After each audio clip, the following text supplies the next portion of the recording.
My wife decided she wanted to plant her tomatoes in a long raised garden bed this year. So I picked up some 6-foot cedar fence pickets and decided to build 3 6x3-foot beds 22 inches deep and place them end to end in the garden. Here I'm cutting them in half to make the 3-foot end pieces.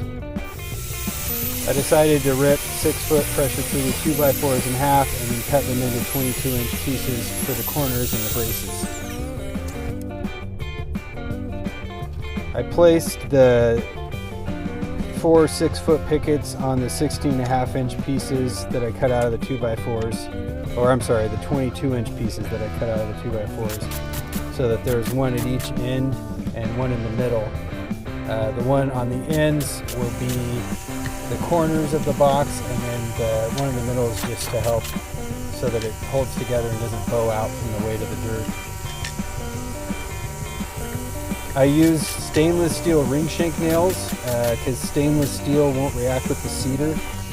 So you either want to use stainless steel or coated fasteners, because otherwise the fasteners will rot out and it'll leave streaks in the wood. I built out both long sides and then I nailed them together on the ends with 3-foot pieces. I found it was easier to do one side and then the other so that it would stand up on its own.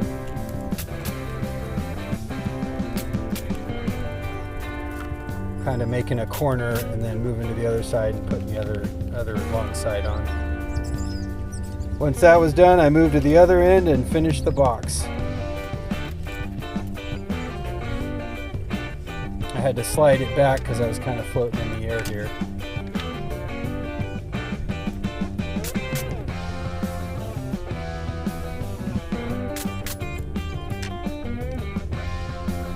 I decided to put a cross brace in the middle also to help keep the bed from warping with the weight of the dirt. I keep finding new uses for this little tractor. Normally I would have carried these out one at a time or slid them into my truck and tried not to break them on the way over to the garden.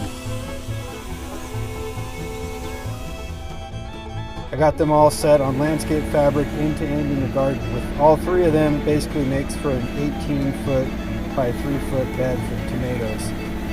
I love seeing the steam coming out of the veggie mix dirt here. That's how you know it's good stuff. I drove it all over 1 scoop at a time. I think we had 4 yards. It took 4 yards to fill all the beds up. Quite a bit of dirt.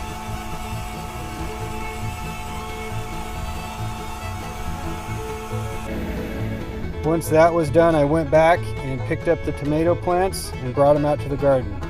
Got them all planted. They look good in there. We ended up putting in a T-post in each bed and mounting the cattle panel all the way down so the tomatoes could grow up.